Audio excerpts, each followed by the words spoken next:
We'll now call this regular council meeting Monday, December 16th, 2024, to order at 5 p.m. Firstly, we would like to respectfully acknowledge that the land on which we gather is the unceded ancestral territory of the Silks Okanagan peoples and the Splatseen of the Secwepemc Nation. Next up is the adoption of the agenda. A mover that December 16th, 2024 agenda for regular council meeting be adopted. Moved by Councillor Wayner, seconded by Councillor Valstar. I would like to actually have a motion that under section 5.2, corporate services, the commission appointments and liaisons be moved to an in-camera session today, specifically under the community charter, section 91, subsections C and K, just so council can have a vibrant discussion on where there may be some work policies involved that are not for the public information. And at that point in time, after that is concluded, we will come back into session and release that information. Everybody okay with that? Yes? We're good with that, Philippa? Councillor Nietzsche, you're good? Thank you. All right. So moving forward, we'll take a vote on the amendment to the adoption of the agenda. All those in favor? And that will be carried. Next, the adoptions of the minutes for the regular council meeting, November 25th, 2024, that the November 25th, 2024 minutes of the City of Armstrong regular council meeting be adopted. A mover, Councillor Drapala, seconder, Councillor Todd, thank you. All those in favor? That will be carried. And that the December 5th, 2024 minutes of the City of Armstrong special council meeting be adopted. A mover, please. Councillor Drapala again, thank you. Councillor Todd again, thank you. All those in favor? And this too will be carried. Moving on, we'll start departmental updates. And sorry, I just got to get to where I'm going here. Who's leading us off, Philippa?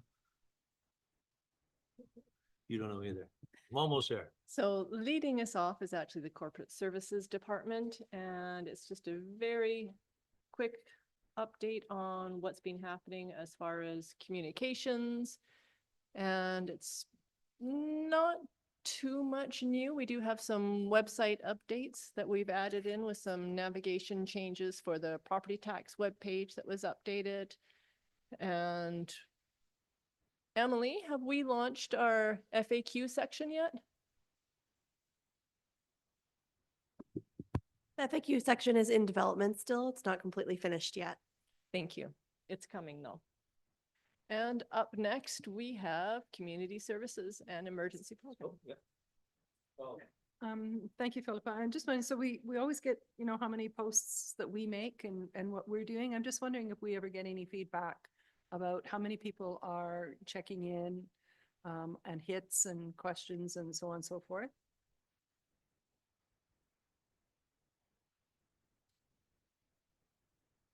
We do. We thought we would try and reduce how many times we brought it back and do it more of a quarterly thing, so we can bring you an update in the first meeting in January.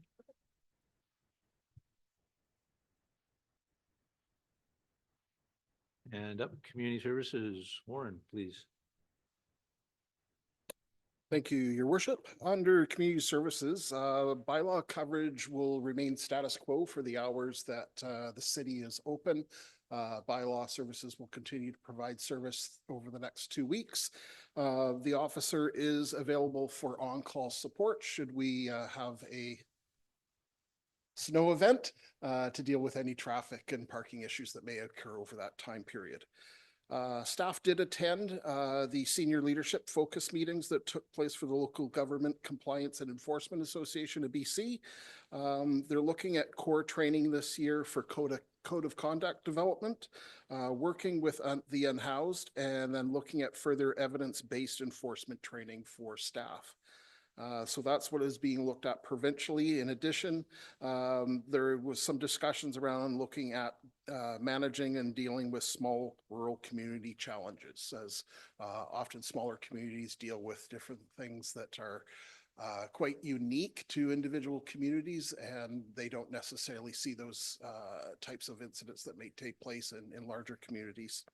And then, unfortunately, we have lost the Langara Dog Control Program, which is fairly significant. It was the only program that was being operated to train licensed dog handlers within the province for municipalities. So that program is now being deferred to a private entity. And so we're looking at really the value and what that means. So we may be coming back to try and get some support from council to bring some messaging forward to our province. But at this time, our provincial body, we're looking at different ways that we can overcome that hurdle. So fairly substantial change, because now officers don't have anywhere to go to receive training other than a couple of private entities, other than one of the specific colleges. Indigenous engagement. Staff will be looking for council input in the coming new year. We do have some funds that were made available through the province. Some of those funds have been, as previously discussed, designated regionally, but we will specifically looking to get council's input on opportunities for consultation and cooperation with both communities, as well as also relationship building, and then looking at capacity building for reconciliation as well. So I would ask if you have a little bit of time over the holidays to maybe bring that into consideration, and then that report will be coming forward to council in January for further discussion. Fire Smart. So we currently do have the job posting out. We've already had a little bit of a response, which is great. So we're hoping that we get some good applicants, and we're hoping to have that closed out by the end of, it'll be closed, the posting will be closed on the 10th of January, and then hopefully have that person hired by the second week of February and in place. Staff attended the 2025 Integrated Seasonal Climate Bulletin Update. So some of the information that was reported by the province and also by the federal monitoring for weather is that we're seeing that there was a 1.5 to 2 Celsius increase in temperature over this fall. As we can see, we don't have any snow in the, well, we have a little bit right now in the valley bottom, but it's being reported that locally within this area, we're sitting at approximately about 89% of normal. So we are slightly below normal for this time of year. They're anticipating that what will happen is that we'll continue to stay in this trend till mid-January, and then we'll see a little bit of a colder drop come through January into mid-January into February, which is pretty typical. We'll have to see what precipitation does. That's the difficult one, as we've reported to council in the past. They have a far greater chance of knowing what the temperatures are going to be versus how much precipitation what we're going to get. But the La Nina scenario is laying out as they predicted. And so we'll wait and watch and see what happens. Once we start getting into probably late January, February, we'll start reporting back to council sort of what we're looking at for our snow levels. And that'll help us anticipate where we're going to be in regards to the current drought situation, how that falls in lines with our water capacity, and all of the other wonderful things that come along with that subject matter. The digital speed reader board has been put back in place in the sense of we now have the solar panel that was stolen replaced. Staff have gone out and done some testing on it, and we'll be putting it up for a 3-month period up on Okanagan and Harding in that area. Just one question regarding our Fire Smart coordinator position. Where is that person going to work out of, and do we have space set aside for them? We have 2 options for them. So they will be based here out of City Hall, so we can have them within the I refer to it as the bullpen area, but where Dion worked at her desk next to Emily there out in front and center. Or there is an option that they could work downstairs if they want. A little less human interaction down there, which could be good or bad. But there is a couple of opportunities to have placement for them, but they will be based here in City Hall. And any further questions for Warren? Great, thank you, Warren. Up next, Mr. Ackerman, Public Works.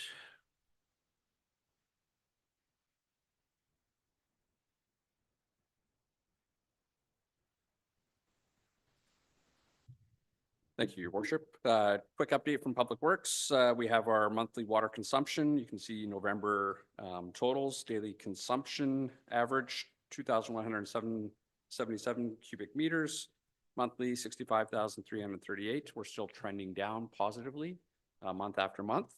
You have the comparisons from 2023 there. And both this year and previous year, we were off Fortune Creek water supply and no use of the wells. So that was positive. Crews have been out actively working on locating curb stops at each residential property. They finished up just over 2 quadrants of town. We're going through and GPS locating, as I've mentioned before, and then operating the curb stops to ensure that they function properly. We've caught a few already that have been leaking and made those necessary repairs, and we'll continue to move forward on that program as time allows.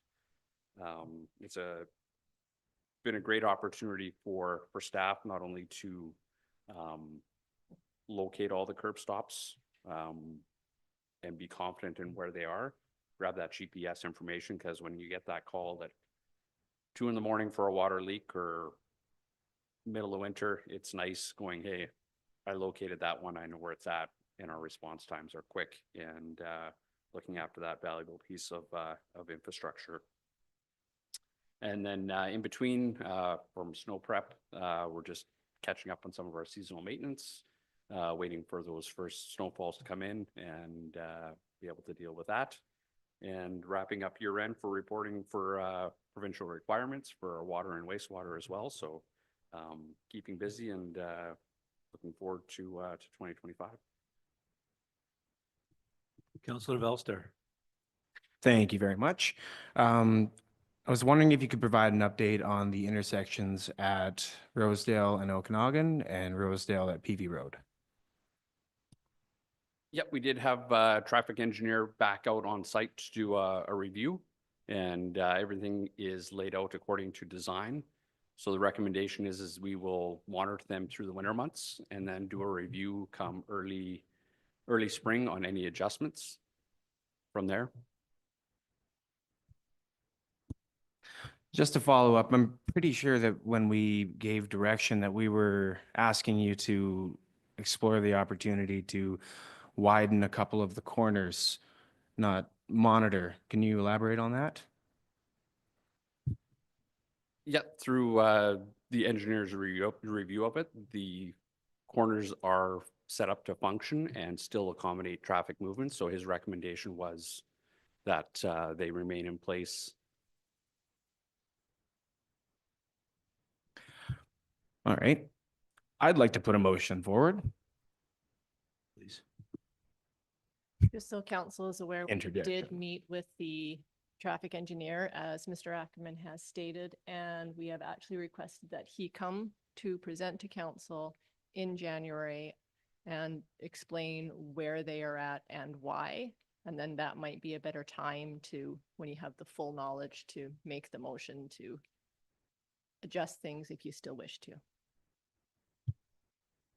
Sorry, and I just wanted to add to that comment also, I believe the Ministry of Health representative is also attending with the traffic engineer to provide a larger picture so that we have a great understanding. And then at that point in time, then hopefully we'll come up with some recommendations or receive some. Yeah, Councillor Velster.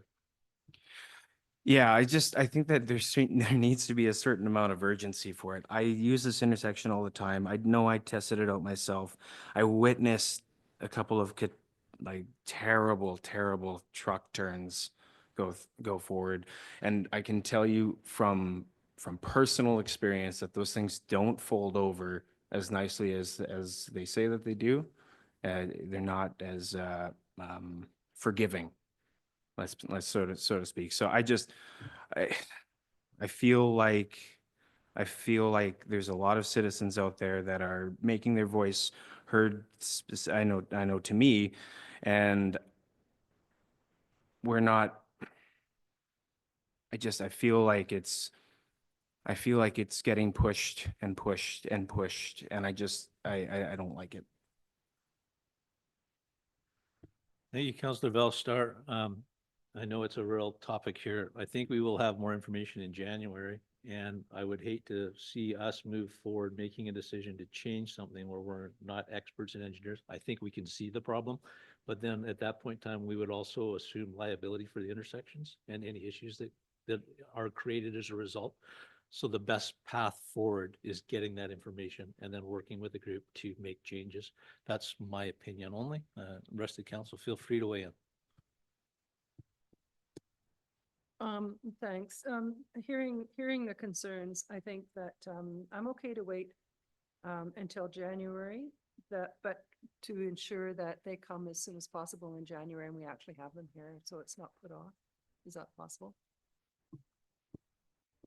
Yeah, they are set up for the January council meeting to present to council, and it will be the traffic engineer that designed, as well as Philippa mentioned, our public health officer for the region, who was part of that grant program.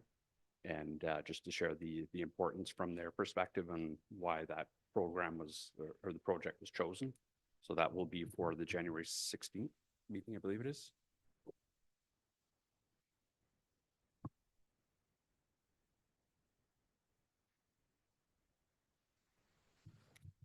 Councillor Nietzsche, you all good with that? Thank you, Your Worship, through the chair. I certainly do share some concerns. However, I am of the opinion that we do need to listen to the experts and engineers and have all the information in front of us before we make any decisions, particularly of this nature. I think that we need to reflect on the purpose of these changes that were made, and as that they were not designed to be for increasing traffic efficiency. They were meant to be for making intersections safer for the public, and so, although I want to balance that with ensuring that road safety is included, I just want to not to lose sight of the fact that the intention here is not to improve or speed up traffic, but is actually to slow down traffic. So, I will wait to receive some of the information that's coming from the traffic engineer as well as from the Interior Healthy Communities. I'm assuming that's who it was who did the Vision Zero grant funding that we applied for, just to hear their commentary as well before we act. Thank you. Is there anything further for Brad? Thank you, Mr. Ackerman. Next, Ms. Cordell, Community Services.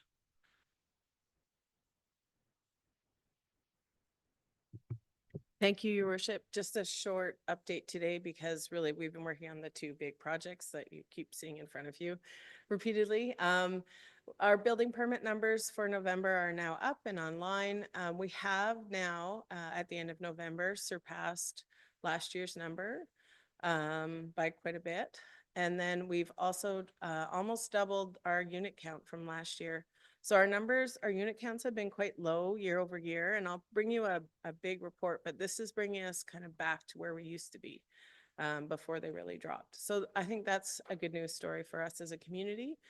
Also, we have secured a backup building official who is going to start in January.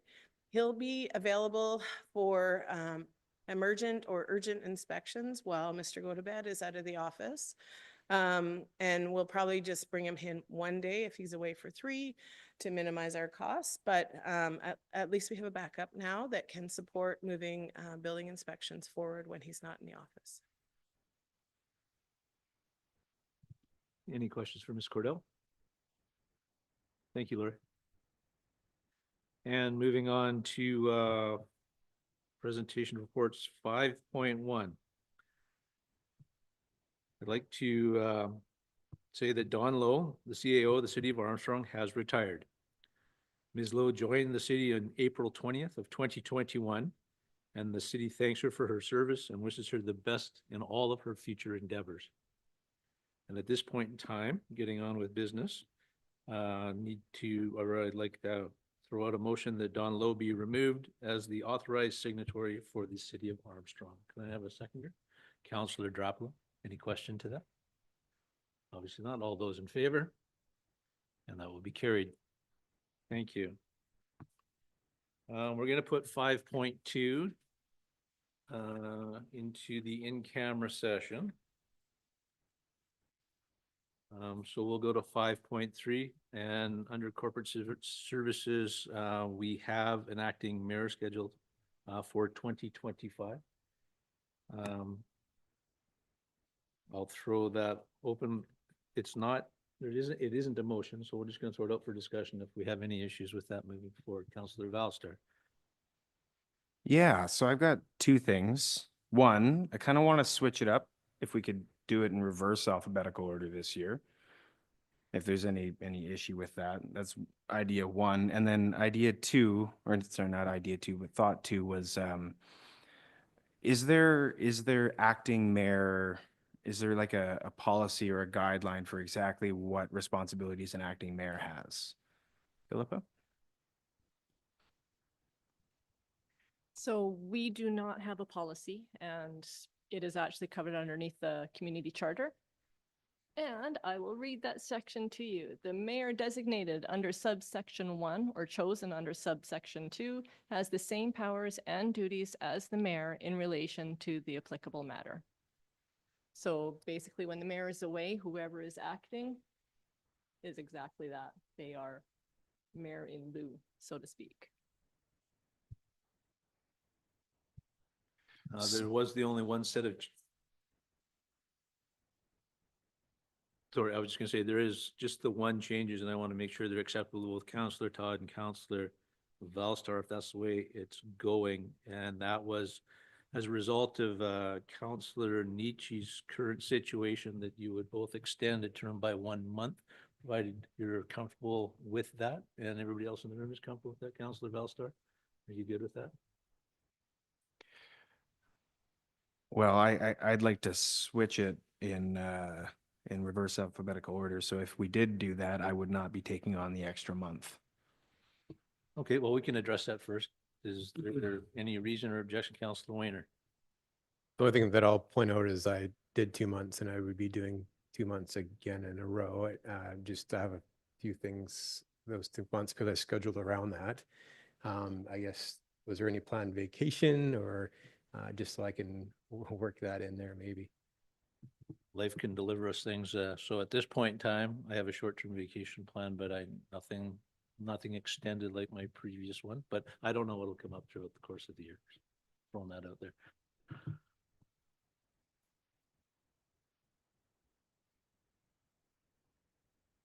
I don't have a problem if you want to switch it up. But I think too that just remember if it, whether it gets switched or it doesn't get switched, if something comes up for the acting mayor in that time, we can come back to council and have something changed in the meantime. For instance, if Councillor Drapla decided that he was going to go on holidays in January and February and get out of the school system, and he was now in December and November and December, if something came up for him that he couldn't do that, I would assume that we can just come back to council and switch somehow. Is that fair enough? Yes, you absolutely can swap it out. Councillor Todd.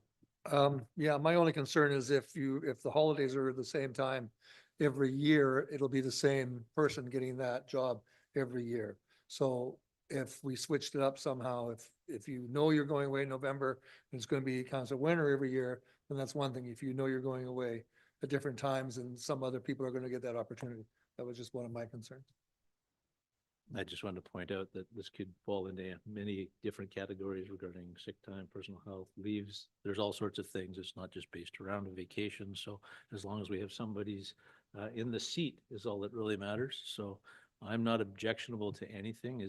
Does anybody have any objections to switching it to reverse order? Councillor Valstar. I have an objection to my recommendation. It sounds like Councillor Weiner has organized his year accordingly. So I don't, or switched it around. So I don't know if there's a different way to randomize it, or whatnot. But I mean, yeah.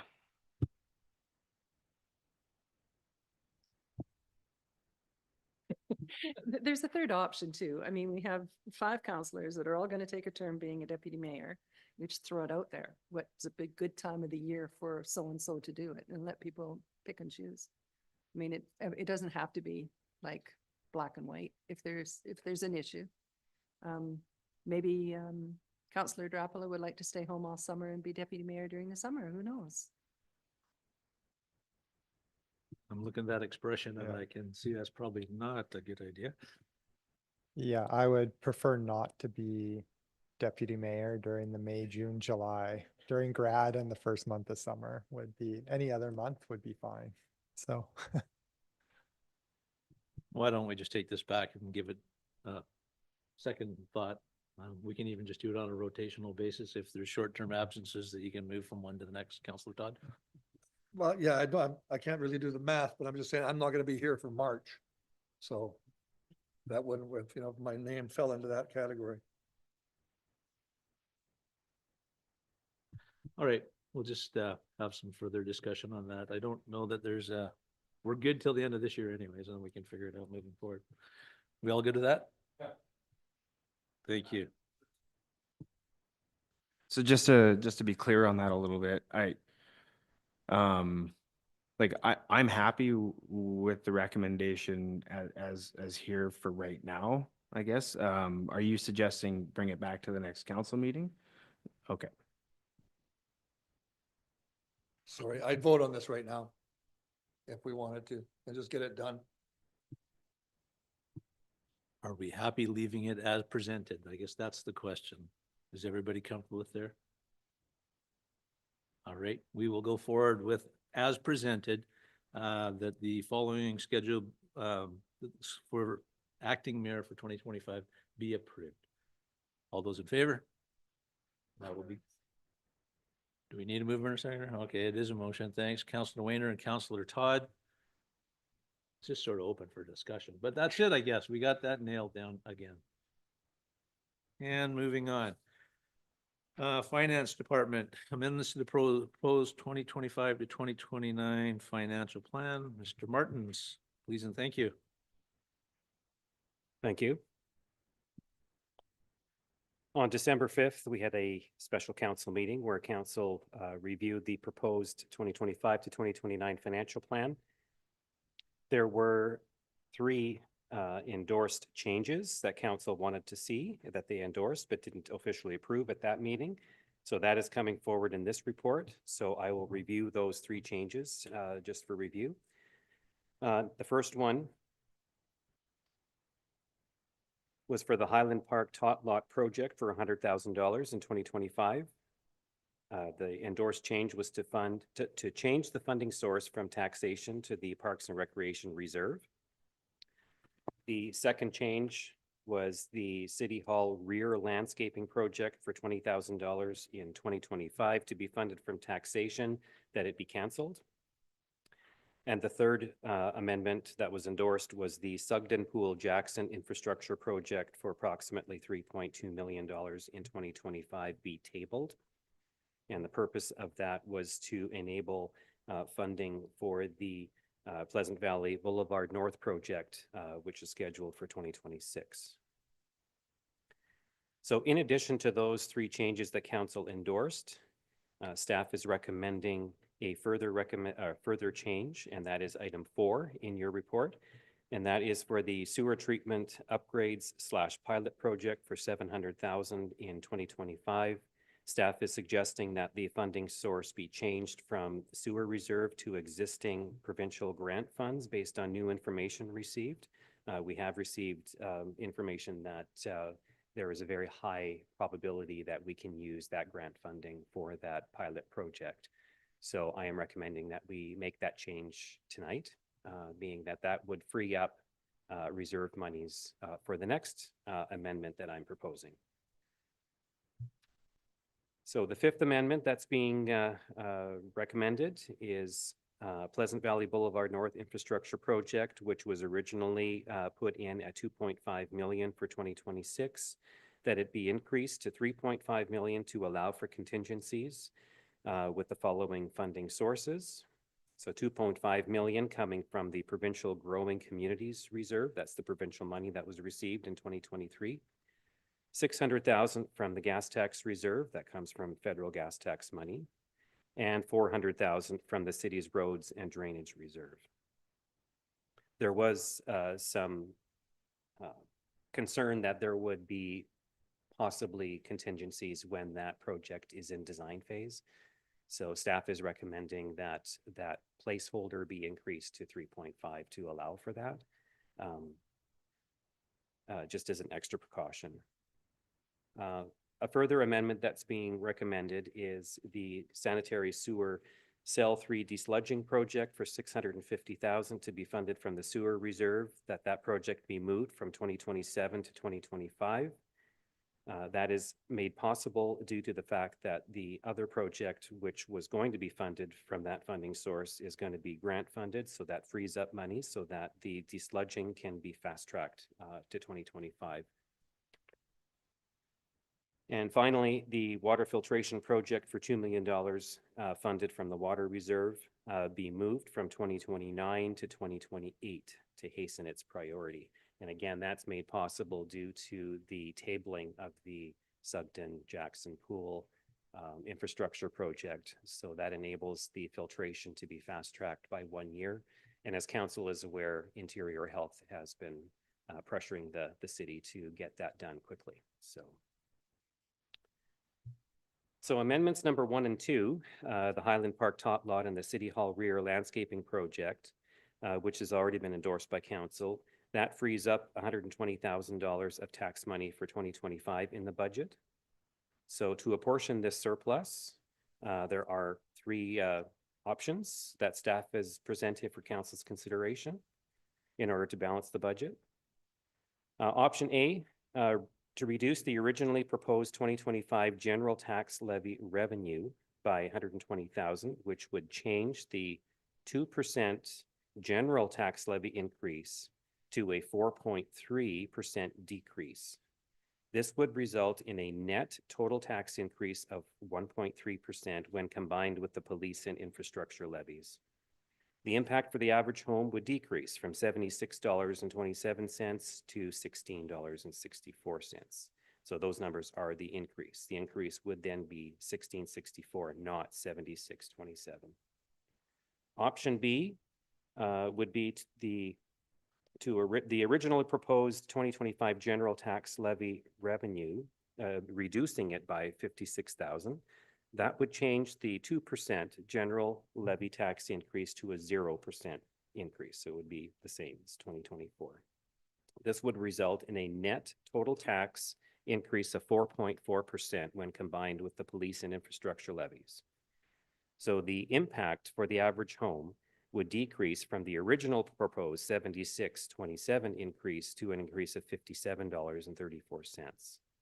Then the remaining $64,000 of that surplus would be added to the 2025 asphalt repair operating budget, resulting in a revised asphalt repair budget of $141,000 to enable an enhanced asphalt program throughout the community for 2025. So that would be a one-time bump in that operating budget to enable more patching to be done in 1 year. Option C is the exact same as option B, except that the $64,000 remaining surplus would fund the 2025 RCMP contract costs and thus reduce the need to use police reserve funding. That funding would be reduced from $98,100 to $34,100. All of the amendments that are being proposed and the funding mix for the Pleasant Valley Boulevard North project would utilize all of the remaining growing communities funding. So it would completely liquidate that funding, which is something we would want to do sooner rather than later because of time restrictions that the province has outlined for us. As well, it would use most of the gas tax money that would be in existence at that time, which is, again, something that the federal government has been pressuring as well to use as quickly as possible. And it would also enable approximately $1.4 million to be available in the roads and drainage reserve for any other contingencies that might come up because of the Pleasant Valley Boulevard project. And if no other contingencies come up and that 1.4 million isn't needed, it would be there for the next major project, whatever that would be. And we would know what that would be potentially once that 15-year capital plan is done, and then we can come to council. But that funding would be there. Also, the water and sewer reserve balances would be increased as a result of the fast tracking of some of the urgent projects. So those are the recommendations that are being proposed at this point. There was another item that council had indicated, and that was for the change request that was proposed on December 5th. And council had indicated by resolution that the change request, which would allocate an additional $930,000 for in-house summer student landscaping work rather than contractors' work. So the council had indicated at the time that that would only proceed if it's grant funded. So I have not included that in my report because that was a change request that was never included in the original financial plan. It was an extra, which council didn't want to see happen unless there is a grant. So that is status quo at this point. Thank you, Terry. Don't go far because I'm sure we'll have some questions.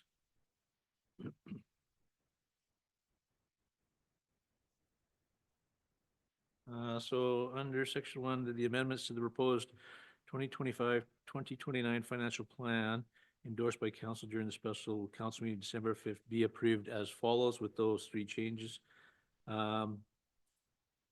Amending the funding source for the tot lot, the elimination of the rear of City Hall landscaping, and the tabling of the Sugden Pool Jackson intersection. We have a mover for that, Councillor Valstar, seconder, Councillor Todd, and questions. Councillor Fowler. Thank you, Terry. I do have am I on? Yeah, I do have a couple of questions. One was the Sugden Pool Jackson was listed in the budget that or financial plan that we looked at is $3.2 million at one point. And so I'm just wondering why that only equated to $1 million increase for PV North.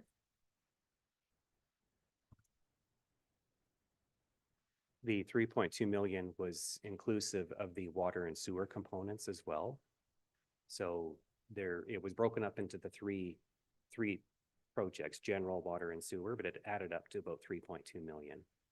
So it freed up water reserves, sewer reserves, and general money as well. Thank you. I just wanted to have you say that for everybody that's listening. That's all. Also, this isn't really budget related, but when the landscaping for City Hall came up and it was $20,000, I thought I remembered some of it was going to be for the rear landscaping and something was going to be for out front. Does anybody remember that breakdown of something that was going to be done out front? I just wondered what that difference in funding was because I'm trying to secure some. Brad? We did have a portion within that $20,000 for some additional site furnishings, but still somewhat limited in comparison to the original plan. But the majority of it was to just to get a cover within the back compound, and a couple additional benches is basically what it equated to. So thank you. So I'm just wondering with the whole concept, not the whole concept, but one of the main reasons for the landscaping that we put in is to have it like an educational garden to show people drought tolerance and help them identify plants that are good for this area and to continue with our water, cutting the use of, yes, thank you, that word.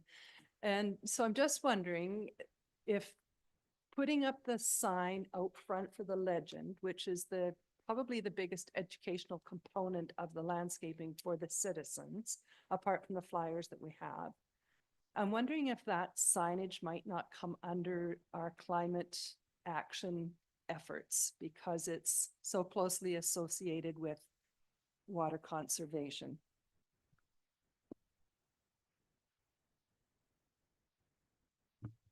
Potentially.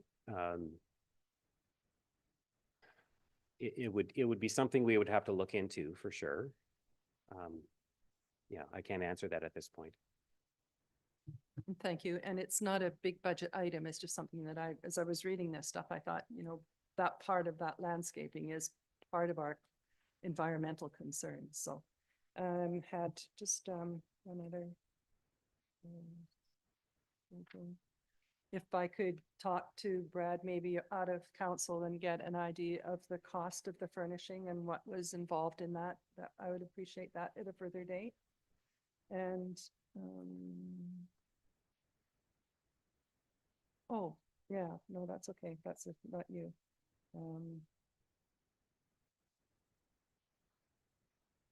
Okay, looks like that's my list for now. Thank you. And Councillor Nietzsche. Your worship, through the chair, just want to ask Brad if he can just give us some assurance that the increase to the PV North project from 2.5 million to 3.5 million is going to be sufficient. The reason why I asked that is that during our conversation, during our budget discussions earlier in December, there was concern that with or absent of an opinion of probable cost from our engineer, that those costs could escalate. So I just want to know that we have assurance that that 3.5 million is going to be adequate to fund the entire project, and essentially we won't be scrambling in 2026 to be looking for budget funding to cover it off. Through your worship to Councillor Nietzsche, we did, since our last budget meeting, have some discussions with the engineering firm on a Class C cost estimate to do PV North, and just to get an idea, and that is taking into consideration the design of the Kerry project, the findings from the recent geotechnical investigation, and we do have a Class C cost estimate to undertake PV North, sitting at $4,472,000, with a couple of additional unknowns, and that is doing a full excavation. So we would still be looking for additional funding in 2026, but that does allow us a fairly healthy contingency, but there is still some unknowns. So that project would still be underfunded at this point with what we have in reserves. So if I could follow up through your chair. So why wouldn't we then increase that budget amount currently then, so that we reflect the actual opinion of probable costs? We certainly could increase that because of so many uncertainties with this project without the design actually being done. It's more of a placeholder than anything else, but if council wants it increased to that Class C estimate, we can certainly do that because of the additional 1.4 million that's available in the roads reserve. We can certainly make that happen. So that class, through the chair there, that Class C estimate, then Brad, maybe you can confirm, is about a 30% contingency built into that? That is correct. And then there's still some additional engineering overhead on that, and the potential of having to relocate the fill that's removed to be disposed at a special facility just due to the hydrocarbon potential in the soils. So that would be the other major unknown at this point. Okay.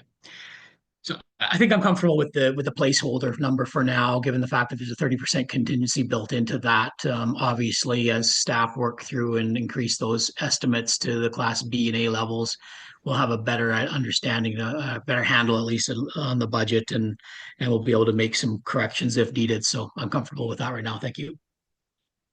Thank you. And Councillor Dropla. Thank you, Your Worship. Do we anticipate that there's a water and sewer component to that project as well? For PV Boulevard North, the water line is still in acceptable condition. There is currently no sewer along that section of the boulevard. but it does have storm upgrades as part of the project. And so then that would all come from the roads and drainage and not the sewer reserve, right? That's correct. Thank you. Councillor Weiner? Thank you, Your Worship. Just a question about the reserve, use of the reserve fund. I just curious. Lori, you mentioned that there may be a partner coming to the table as far as a cost sharing opportunity. And then I guess, yes, that's an opportunity. Through your worship to Councillor Weiner, I did mention that. What I would suggest is if that gets confirmed at a later time, we would just amend the budget, right, at that time. But it's uncertain at this time. And my follow-up question is that if that partner came to the table, Terry, that money would still stay in the reserve. We wouldn't pull from that reserve. Is that correct? That is correct, yes. Okay, because my overall concern is using Parks and Recreation facilities reserve money for projects outside of Parks and Recreation. Just knowing that we have the IPE grounds and the costs associated with our Parks and Recreation, but knowing that there's a possible partner and seeing how that can be freed up in other ways, I think I'm comfortable with that. So, Any further questions? Seeing none, then I will call the vote. All those in favor? And this will be carried unanimously. And moving on to 5.4, Section 2, the further amendments to the proposed 2025-29 financial plan be approved as follows. Amending the funding source from the 2025 sewer treatment upgrade, as we've gone into got our money from our provincial grant, and increasing the budget for Pleasant Valley Boulevard with the increased money from revenue tax and gas tax. Starting with that one, also moving cell 3 desludging project for $650,000 from 2027 till now.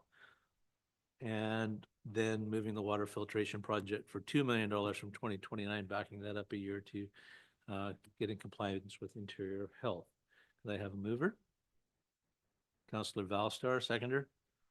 Councillor Fowler, and I'll call questions.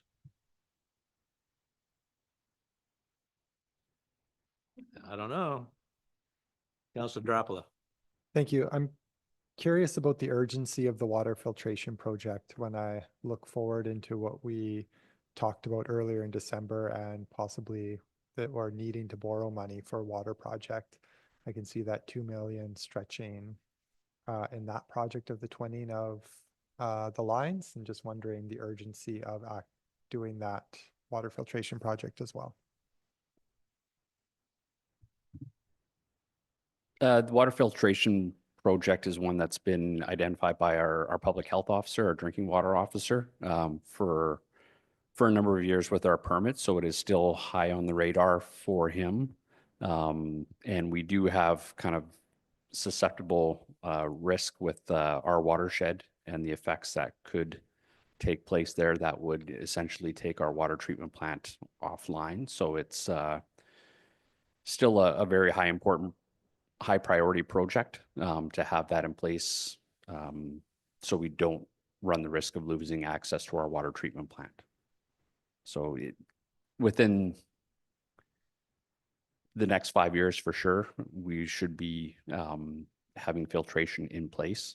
Obviously, the sooner the better. The public health officer has been understanding with the investment that council has made into water modeling and understanding our system and our ongoing water metering program. So he's understanding of that, but definitely every time he comes out and visits, it's included in his report, and he asks for updates on where we're at with things. So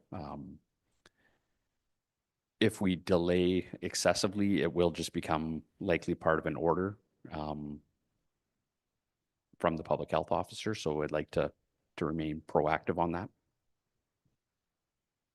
Thank you. Thanks. My question was also about the water filtration. Would we actually get water filtration completed for $2 million at this point today? Or is this looking forward to the 28 year? That is still a placeholder number for that project. As we get closer to design, we'll have a better idea of the cost implication.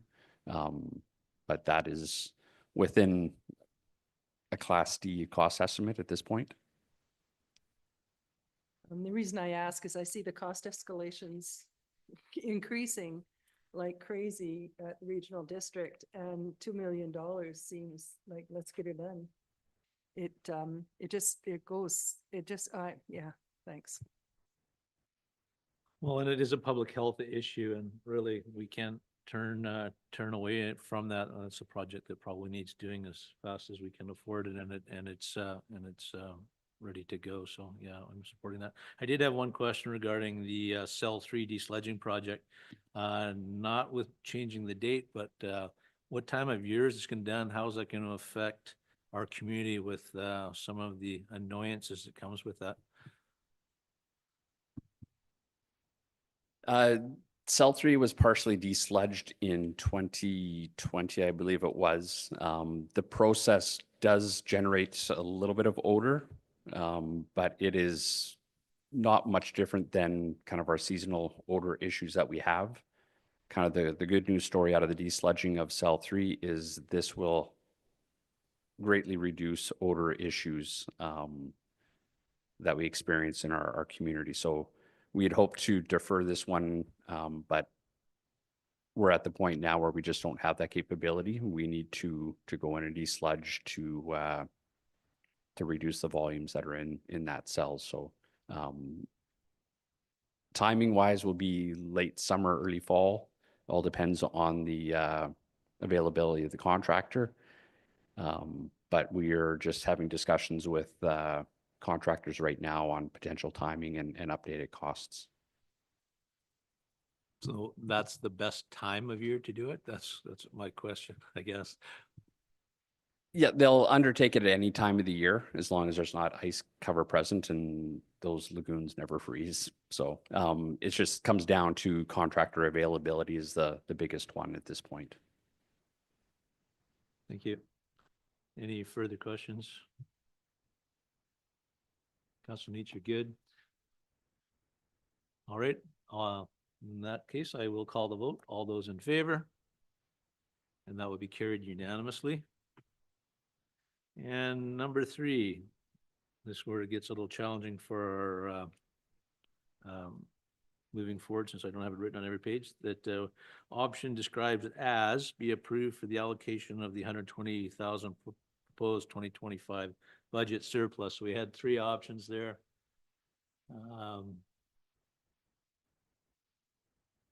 I don't know which one anybody likes. How about a recommendation, Councilor Valstar? I am in favor of option B. I think that allocating money towards the asphalt fund would be a smart use of our money. So I don't know if this is necessarily where I put a recommendation for it, or if we just, everybody talks about what they like. Let's just toss it around for a couple of minutes and hear some opinion and go from there. Councilor Wayner. Thank you, Your Worship. I'm just curious. I'm looking at, I like option B, but I'm also looking at the RCMP contract costs and then the reduced funding. And I'm wondering if there is a percentage that we might be able to tolerate to perhaps do a hybrid of option B and C, to say do option B and to say maybe a 1.5% increase that would help offset some of the costs associated with RCMP, especially as we move forward. Terry, do you have any thoughts or opinion on that? Any kind of a hybrid between those two options is definitely possible. It's just determining where you want to go with that hybrid. So a 1% tax increase is a roughly $27,000 equivalent.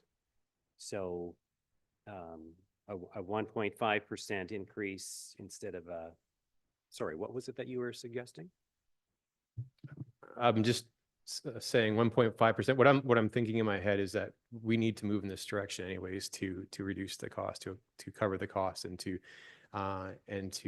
bolster the reserve funding after we can cover the cost for RCMP. So In my mind, at one point, seeing that the cost of inflation is over 2%, a 1.5% increase, which is less than the inflation for the general, to me seems palatable to be able to start moving in the direction that we need to move in later. So 1.5 is what I was thinking. With that kind of a change, you would be looking at approximately 13,000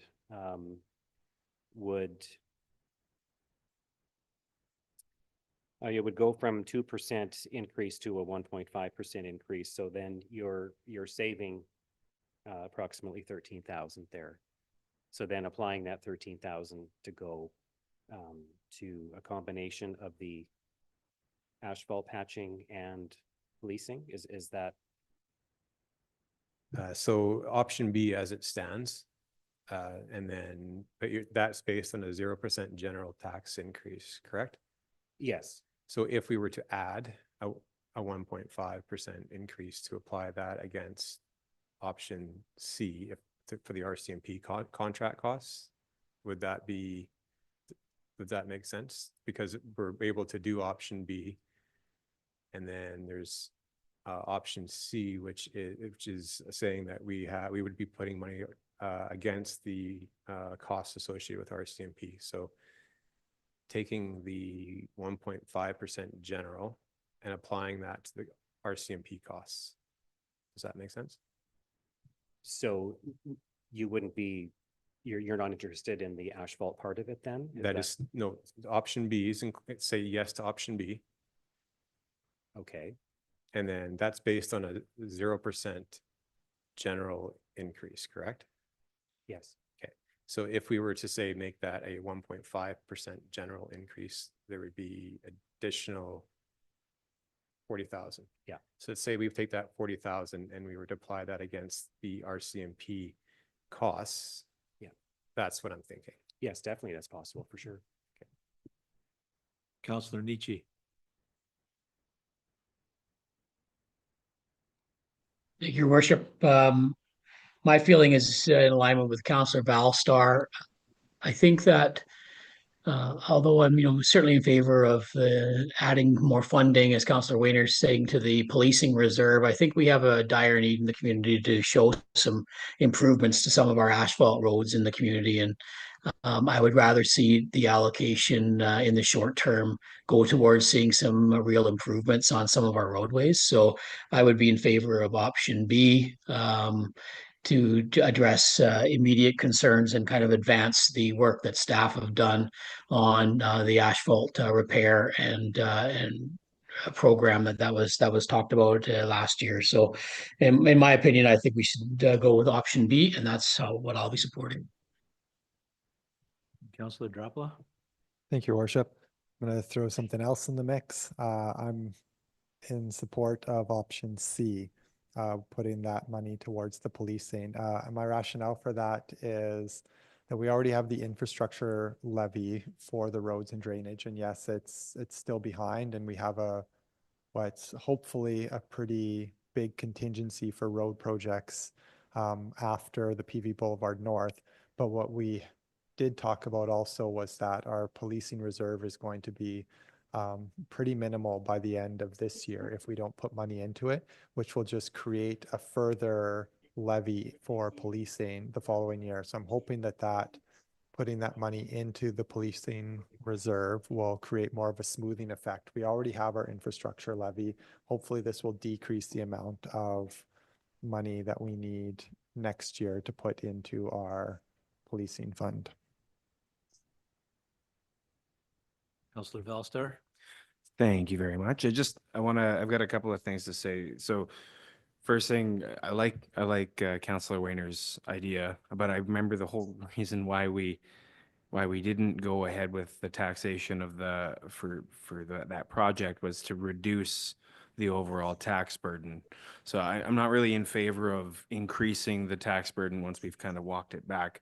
I just a question, the asphalt repair budget, is that separate from the infrastructure levy? Yes, the asphalt patching program is part of our operating budget. So it is not funded from the infrastructure levy. The infrastructure levy is specifically for infrastructure renewal and replacement. Although asphalt patching is sort of a replacement of infrastructure, it's an operating expenditure. It's a repair. All right. Well, thank you very much for clearing that up. Our roads need help. Councillor Weiner? Yeah, I think maybe I was misunderstood a little bit. So originally we had a 2% increase. And I am in favor of option B because I think we do need to see some changes in a row. But I also recognize that we have some funding issues in the RCMP that need to be addressed, the costs. And like Councillor Drapala, I'd like to see that smooth because I don't want to see a sticker shock in the following year of a higher increase. So what I'm suggesting is a small increase now to start smoothing that out now instead of having a bigger increase later. So by starting at something palatable by maybe 1.5%, to be able to do both the roads and start towards the policing reserves, and in the long term have a more of a smoothing effect and a lower impact on the residents. I'm just trying to find that balance between the two. And for me, I think that might be moving in the right direction. Councillor Todd? Thank you, Your Worship. I'm just wondering, what is the asphalt repair operating budget for next year? Do we know that? If option B is chosen, it would be 141,000. So without option B, basically you're backing out.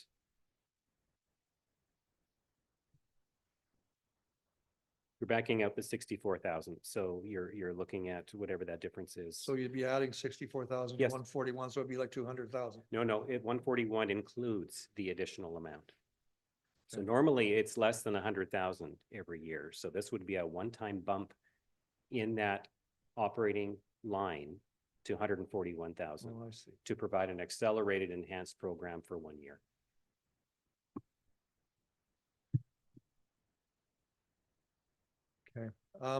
Yeah, I was in favor of B.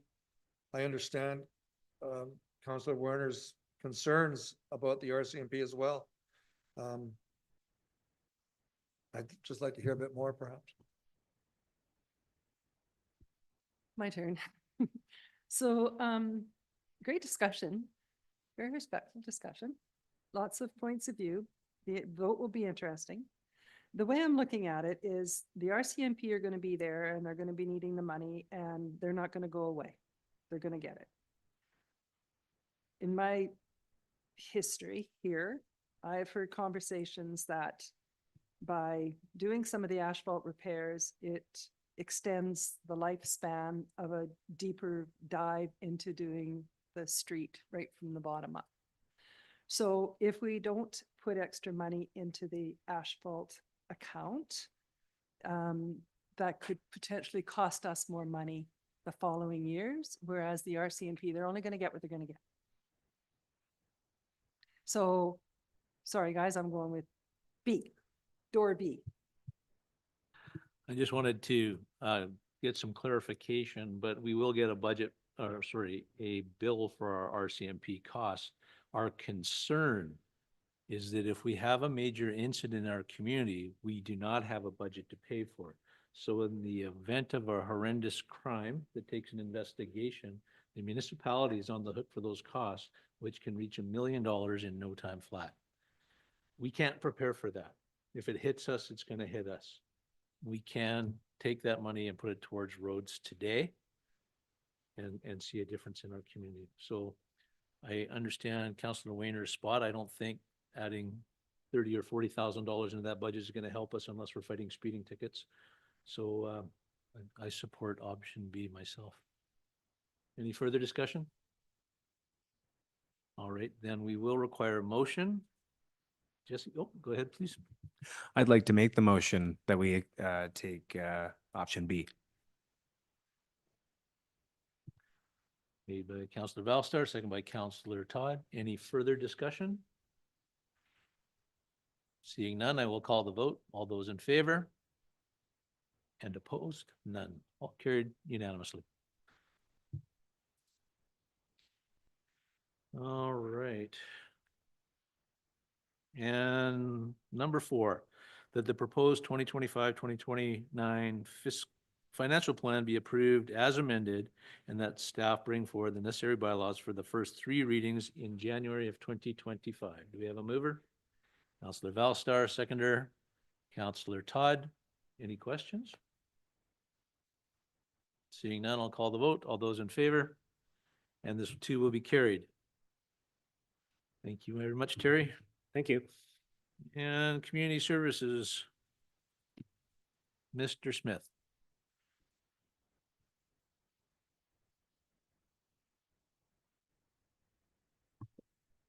Thank you, Your Worship. At the November 4th regular council meeting, council did pass a motion to ask staff to come back with a revision to our policy and for consideration of our 2 Indigenous territory communities and to encompass that within our policy. Staff has brought forward those changes tonight. I believe they are highlighted in red, but in addition to that, we did recognize with bringing in this opportunity, there are some things that we would be required to fulfill, and that would be to have 2 additional flagpoles.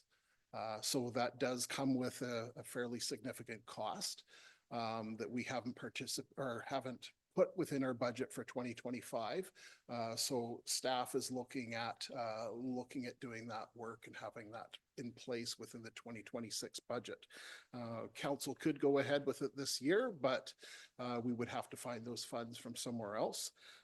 There are some additional options that we could look at doing with having our 2 Indigenous communities flags flown here within council chambers as an interim opportunity as part of our Indigenous engagement, and is also as part of fulfilling the wishes of council to fly both flags.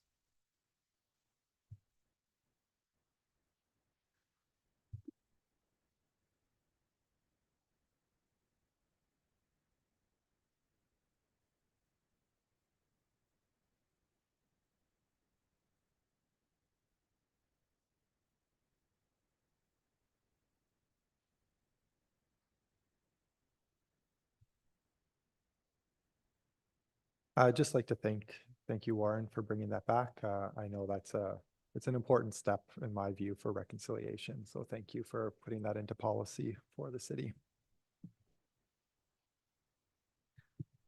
Further comments? Warren. I'll just make a further comment. Thank you, Councillor Drapala. We have acquired an additional flagpole. It is used. It's in fairly good condition. That may reduce some of the costs. There still would be costs for an anchoring point and for installation. But the numbers that we did prepare for you this evening are to reflect purchasing of 2 flagpoles with the potential of moving them, should council choose to do so in the future, to City Hall. One further question. Current 3 flagpoles that we have outside, the flags that we fly inside chambers, are those the only official city flag areas? Thinking of the fire hall, Memorial Park, other areas in the community where flags are flown, which ones is the city wholly responsible for?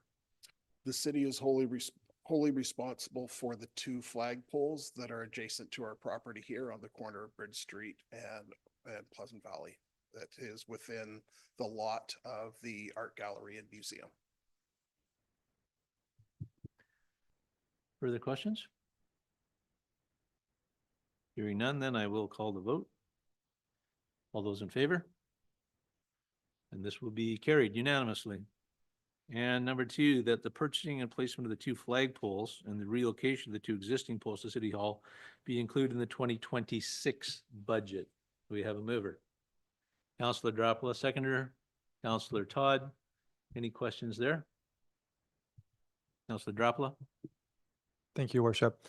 I like the idea of moving it to the 2026 budget. I think there might be some opportunities that come up for funding through reconciliation that we could access. I'm not sure if it um, covers something like flagpoles, but I think just that we have it in policy now, we can continue to take steps forward towards meeting that policy as we're able to as an organization. I don't necessarily think that we need to take that extra step of flying them inside council chambers. I think it's let's spend our money on the flagpoles when we're able to, the outdoor ones. Further questions? No, and I support that staff look for funding models or resources to help us accomplish our goals and that this be moved to the 2026 budget. If there are no further questions, I'll call the vote. All those in favor? And this will be carried unanimously. And next, climate action recommendations. Lori, Ms. Cordell.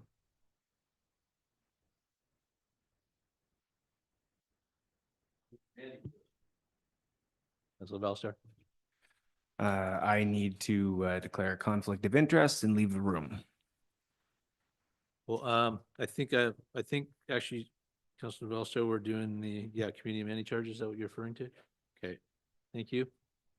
Just note that Councilor Bellstar is excused himself at 6:10 or 18:10 hours.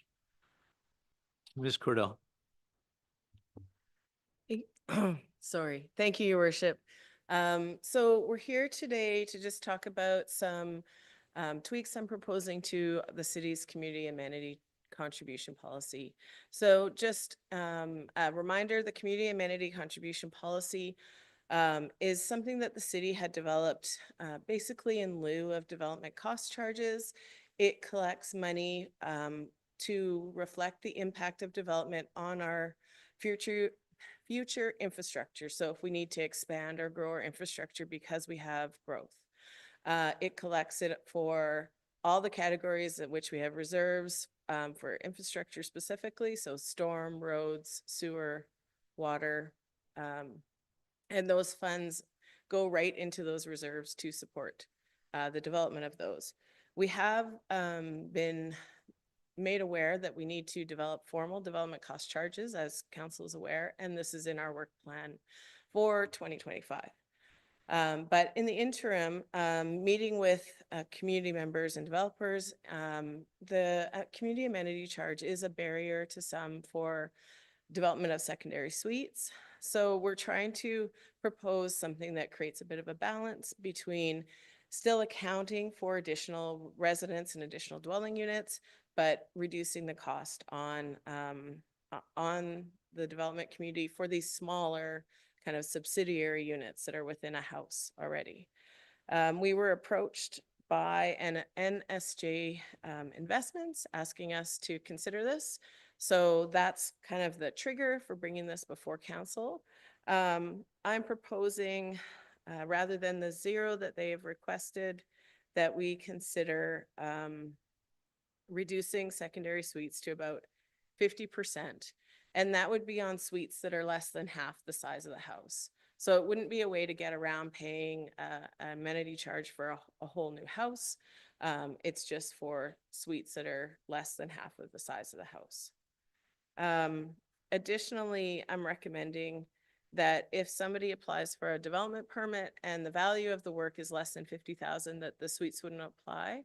And I'm recommending that because in the development cost charge legislation, there's an exemption for work under 50,000. And because we're applying these as though they're development cost charges, I think that it is only fair for us to include that amount. And I guess the other thing to say is that this would be only an interim measure until we get our development cost charges. The process for developing cost charges is quite technical. It takes in a lot of considerations. So I know that whatever we get at the end of that process will be a good long-term solution for us. But in the interim, this is sort of a measure to balance the needs of the community with our need for having infrastructure in the future. So I'm recommending today that the community amenity policy be amended by increasing the adjustment factor for secondary suites to 50% for all suites that occupy less than 50% of a dwelling and by adding the exemption for projects that have a construction value of less than $50,000. Thank you, Ms. Cordell. Do we have a mover? Counselor Fowler, seconder, Counselor Weiner, and any questions? Your worship, can I just ask a question for Lori? Please, go ahead.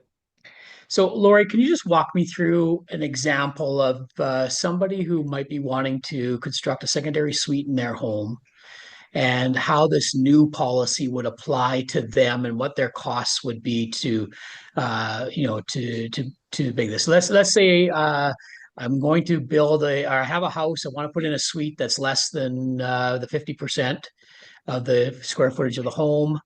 My cost to do that is going to be, $60,000, let's say. How much am I going to have to pay for a community cost charge then under this revised policy?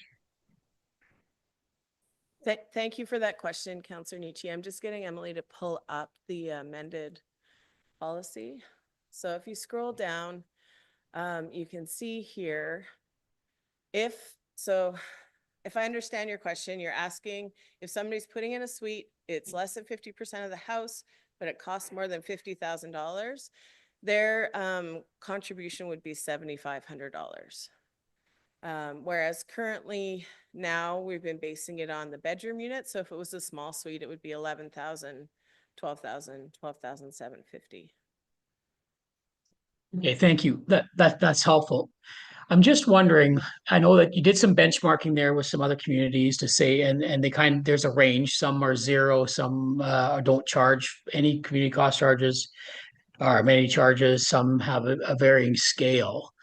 I'm just wondering if, given the housing crisis that we're hearing about right now and our desire to increase the housing inventory within the community, if for the next 2 years until hopefully things improve, maybe we go to that zero level and revisit this policy in a couple of years so that we can address the immediate crisis issue. I'm just throwing that out there for conversation. Can I address that, please, through your worship? So, Councillor Nietzsche, I think the thing that we have to remember, for one, this policy will probably only exist for another, hopefully less than a year, because we'll be doing the development cost charges. And when those come in, this will no longer exist. But we do need to understand that our infrastructure is really nearing max capacity in some of these locations. And we need to be putting away some money for improvements that this increase of density that we're going to see with these 4 units and the additional density that the province has encouraged us or required us, I guess, to insert into the community. We need to make sure that those additional residents or houses are contributing to that infrastructure deficit, and the future infrastructure deficit, because we know we aren't going to have enough water quantity. We know we're going to need to improve our water quality, and all of that is directly caused by new growth pressure in our community. Yeah.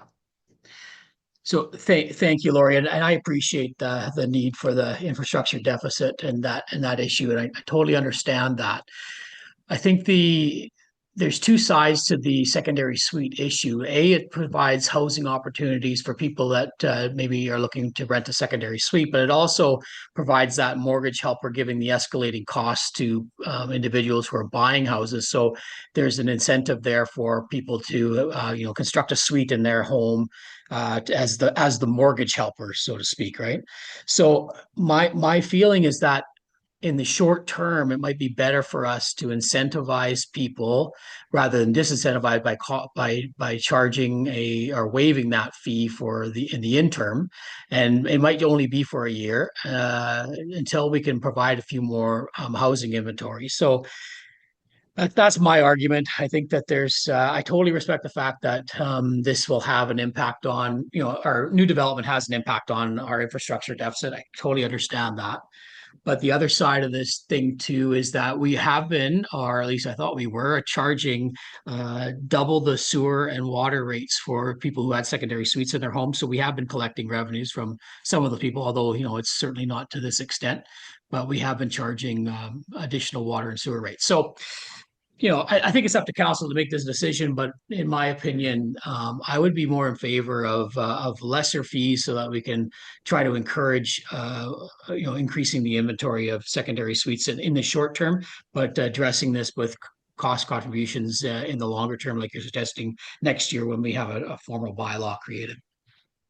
And as a follow-up, Councillor Nietzsche, I just want to clarify too that projects under 50,000 wouldn't be charged that amount. So generally a homeowner renovating their existing basement, it probably won't apply to them. But where it will apply is these projects where we have duplexes or townhouses where they're coming in and they're using this as their 4 units, right? So they're building a new duplex with 2 suites. And those are most likely the projects that are going to be captured because of that 50,000 threshold, more so than people renovating their suite in their house.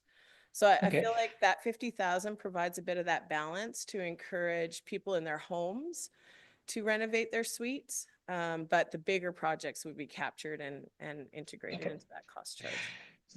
That's a really good point. That helps me to clarify that, Lori. But I'm just wondering then, would there be a benefit given the fact that construction costs are so high right now for labor and materials and whatever else? Would there be a benefit to perhaps increasing that threshold then from, say, 50,000 to 75,000 or something, so that we don't impede those people that want to do the renovation to their basement to put in a suite?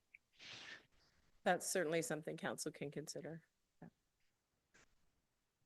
Councillor Todd. Thank you, Your Worship. I was going to say, it doesn't take long to spend $50,000 to do a renovation. My other concern was, I understand the point being if we do charge, they might not build here. But if you look at our neighbors don't charge, neither Vernon nor Enderby, so they might build there because they're not getting charged. So it's 6 of 1, isn't it? You'd either, if you charge, they might not build here. If you don't charge, they will build here. Which do you want more? I prefer to have them build here in the long run. I understand that it's only for a year, so if we did have a moratorium on the charge for a year, there'd be something there, and at the end of the time, we'd have more building or we would not, but at least I'd prefer to have the options of them coming in. Councillor Weiner. Thank you, Your Worship. But just curious, Laura, that $7,500 based on, estimated demand, would that actually be enough to even cover the infrastructure that would be needed now? That is a great question.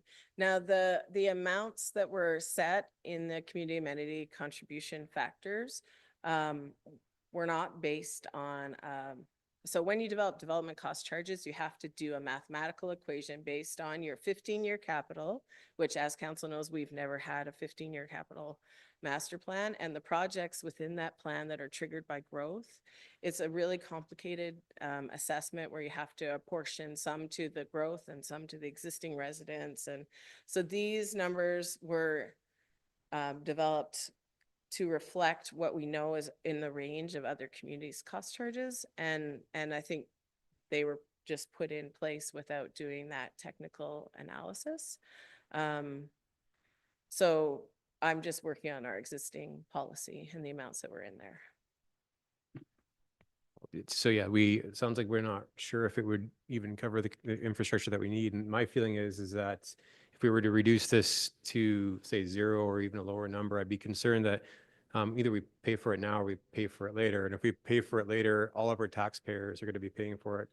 We have pensioners on fixed income, and we're saying already when we're looking at our tax rates that's a burden. So that concerns me a great deal. And I think $7,500 in my mind right now sounds reasonable, but I'm still listening to hear the conversation goes. Your Worship, if I could just add one thing. Go ahead, Lori. Sorry. The whole purpose of the development cost charges is to ensure that the general taxpayer doesn't bear that burden of the extra cost that development brings. It makes sure that the developer itself is bearing that cost. So you're right in that assessment. Councillor Fowler. Thank you, Lori. So you're a planner, you have your ear to the ground, you kind of know what's going on in this town. if we're looking at a 1-year temporary approximate period of time, how many people do you think we're talking about? How many applications do you think we might actually be anticipating in 1 year? Thank you for that question, Counselor Fowler. It's a bit challenging to assess that, but I can tell you that for Armstrong, we have several large development projects, including the one that this requester is coming forward on, that would be subject to it within that next year. Yeah, I think of the golf course, they're putting in duplexes, they're talking about suites, and then also this one. Whether things will happen in time for this to affect them, it's hard to know, but I think there could be quite a few. In terms of homeowners coming forward, you know, we're getting dribs and drabs. I would say we're not getting like tons of people coming, putting a secondary suite in their own home, but we're getting 2 or 3 in a year. Sorry. So what we're basing this conversation on apparently is a $7,500 portion of this chart. And that would be the secondary suite. So those would normally be somebody putting an extra room into an existing home, not new construction. That was a question. So historically, until the province changed the legislation so that we could charge our cost charge at building permit, historically, we probably would have missed some of these because we would have charged it at zoning change or at subdivision. But now with being able to apply this, we're finding that secondary suites are getting caught up in this and that it's been a change for people and carriage houses as well, right? So this for us, I think, is relatively new. It's kicked in June when we started our new zoning bylaw and those new requirements. And I think we've only had 2 or 3 secondary suites in that time. Counselor Dropla? Thank you. Sorry, I didn't understand the answer to the question. Was it, so if someone's building a new home with a secondary suite in it, is it just the cost for the new home, or is it the new home plus the secondary suite that's inside of it? That's not as straightforward as a question. So if somebody's building a new home on an existing lot, they would have paid the cost charge at the time of subdivision. And so we don't charge it for that new home. But now that you're allowed up to 4 lots, if you're going to build any more than that first unit that should have already been paid for, then you pay for it on those extra 3 units. So it's new as of that new legislation in June that where we changed the zoning bylaw. Does it, I don't even know if my question makes sense because I haven't had time to think about it, but does it make sense to grandfather that in then? To, if people have already paid that fee on certain properties for that development, that so- makes things really complicated. They just don't, it's so hard to know because most of our subdivisions are, like a lot of our lots are really old, right? And this fee isn't that old. So we assume that the first unit has been paid for because that was our policy. And then we just add those additional units. I think that we would be missing out if we don't get cost charges for those additional units. And I know that when our development cost charge bylaw came in, it would require that. I can see you're confused. I'm not explaining this properly, obviously. So if I bought a new lot and wanted to put it on a house with a secondary suite in it, but build it all at once, new, do I have to pay 2 different community and amenity contributions for that? So that's 2 dwelling units. So the first dwelling unit, we assume has already been paid. We would charge you for the second dwelling unit. Sorry, Right. just to clarify Sorry, I do- Councilor Drapla's position. So you said a lot, are you putting up 2 new structures or 1 new structure? One new structure with a suite in the basement or ground level. You're saying you charge for the suite that come. That's correct. Yeah. So under the bylaw now, each unit is a separate thing. You're allowed 4 units. So 1 unit we assume has already been paid. We charge for the second unit at building permit, or the 3rd unit or the 4th unit. I see. But if this, Oh, sorry. I don't know. My logic isn't making sense to myself because what I think of building a house, I think that if it's contained within the basement, that you shouldn't have to pay the fee. But if you're putting up a duplex, then I feel like you should be able to, or a fourplex, it should be 4. So in kind of talking through that, my logic doesn't make sense. I'm stuck on where I want to go with this. In effect, a secondary suite is now like a duplex, right? It becomes 2 units. And it's the number of servers, so you're increasing the number of users on that lot, so you're paying for those extra users. with On the this. system. Counselor Nietzsche, I think you wanted to pipe in? Yeah, if I could. So I'm like Counselor Drappel, I'm still a little confused. If I was building a brand new house with a secondary suite, I would build it such that it was only 49% of the suite, so it was only 49%, so that I wouldn't have to pay the additional $7,500. And I can see people just doing that workaround, and whether they block it off and then open it up later on. I just think that we're just going to push it underground a little bit by doing this, right? So. If it's over 50%, they pay the higher charges. If it's under 50%, they pay the 7,500. Okay, so I'm now even more confused because I thought you said before when you were explaining to me that if it's less than 50% of the footprint of the house, that they don't have to pay any community cost charger. $1,000. Under the it's the number threshold that's under that requires it. Okay. If it's more than 50% of the house, they would pay the higher fee, like it's a second unit, like it's a townhouse or a duplex. But keeping it small so that it's a secondary suite, which means it has less impact on our services than, say, 2 equal sized units, which would be a duplex. So it has to be floor and the kind of the impact of the unit. I'll be honest, I'm more confused than when we started. And I think Councillor Droppel might be confused as well. I'm just wondering if we should defer a decision on this policy until we can kind of wrap our heads around and maybe get staff to walk us through some examples so that we can figure out how this is going to apply in the real world. My biggest thing is I don't want to disincentivize developers from building. I also want to make sure that we're covering off cost charges for, people that are, essentially latecomering into the community, and they should be paying for a portion of the infrastructure that we brought in. So I get both arguments, but I just want to make sure that what we're doing here by policy isn't going to slow down development or create more charges for development that may see developers choose other communities to build in. So that's just my concern here. Right, Councilor, just a reminder that we're looking for a reduction in fees with this motion. There are charges already scheduled that we're trying to reduce. Yes. Just to follow, we're currently charging a 1-bedroom unit, 11,250, a 2-bedroom, 12,000, and so on.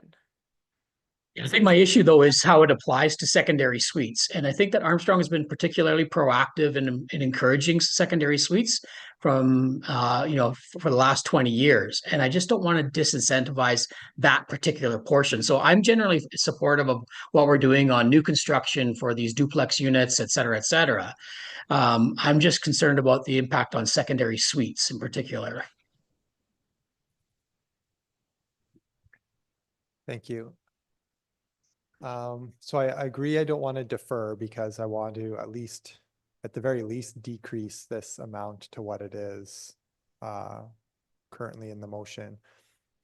In a new build, how would you ever prove that the cost of the secondary suite is $50,000? Like, is that part of just the build, or is it just part of the suite, or? In a new build, it would be greater than 50,000. Because the cost of the house is greater than 50,000? Yeah, unless you did a separate permit. Like, we do have people who do a new build and then they decide later they want to put a suite in, and then they come in for a separate permit, and then you get the construction value on that permit separately. So it would be possible if you did it in a 2-phased approach, or we have ways of calculating the construction. Like, Dawn has a construction value estimator that we can use. But generally, this I think the existing, that 50,000 threshold would mostly only apply to people who are retrofitting a suite into their house. Is there a way to distinguish a secondary suite within your home from other dwelling type units? I think Well- that's where I'm stuck, is that if it's just a regular secondary suite, I would be in favor of removing the community amenity contribution until we got the DCCs done. But I don't want to remove that for an additional carriage house or an additional fourplex or Okay. threeplex or whatever. So the way I've presented it now is separated in that way. So what you would just do is eliminate the charge. Because I've removed secondary suites. Oh, no, I've left the bigger secondary suites. But I've removed the small secondary suites. Separated out. So if you remove that bottom one, it would just leave the big ones in.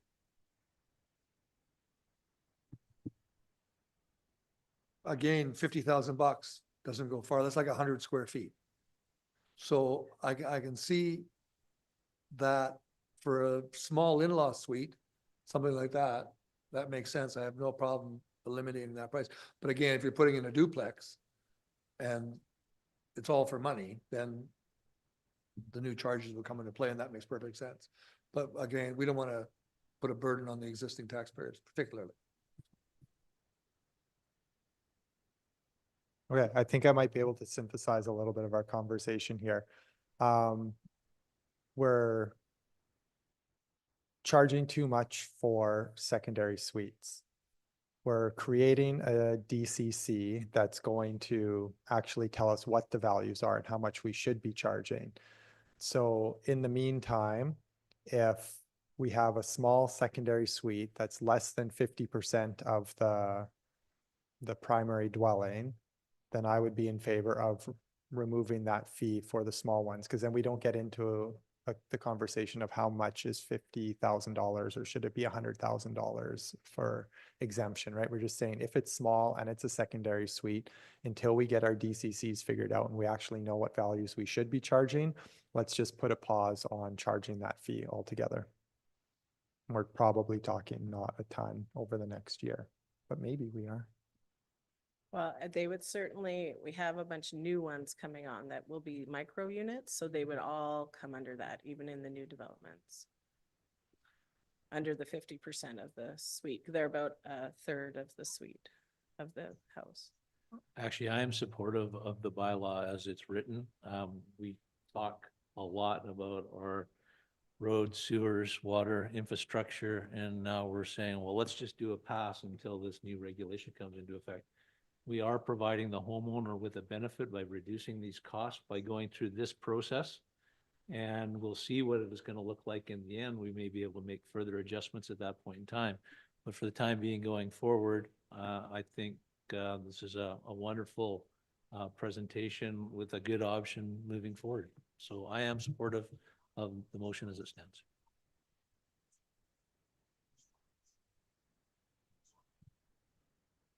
Anything further?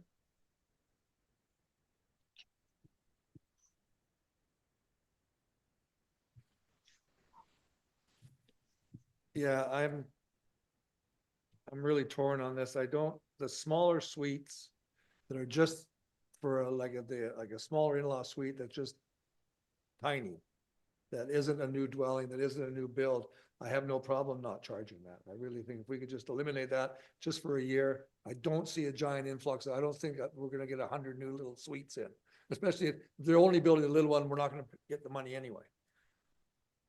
I mean, we get the 7,500 If it's if we under, lower it to 7,500 from 11,000. if it's under $50,000 construction value, right? So if they're putting that in an, I don't know what it would cost in a new unit.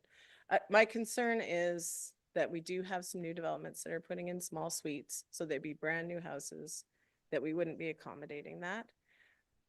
Why don't you let me take it back? It's not like we're gonna get a lot of applications between now and the next council meeting. And just reflect on your concerns and see if we can find a solution.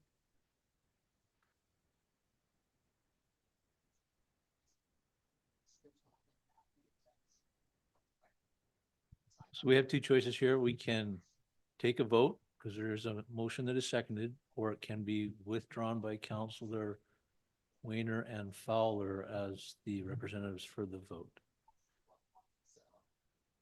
Defer?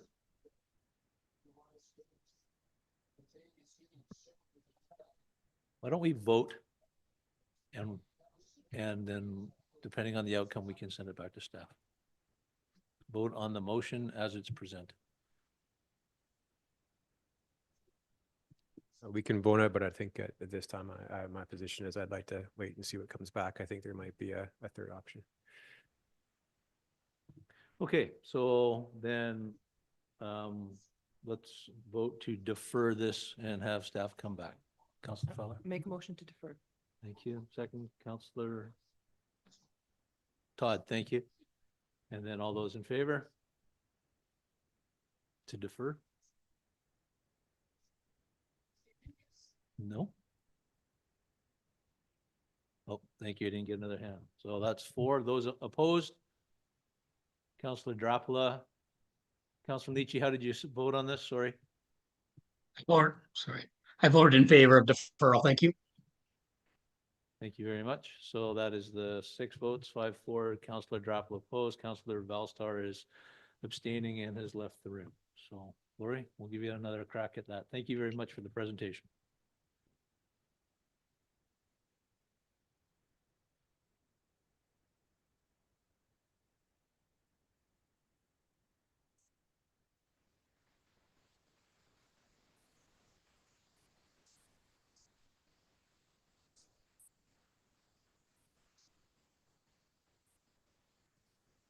Sorry, planning services, climate action recommendations, Miss Cordell again, sorry.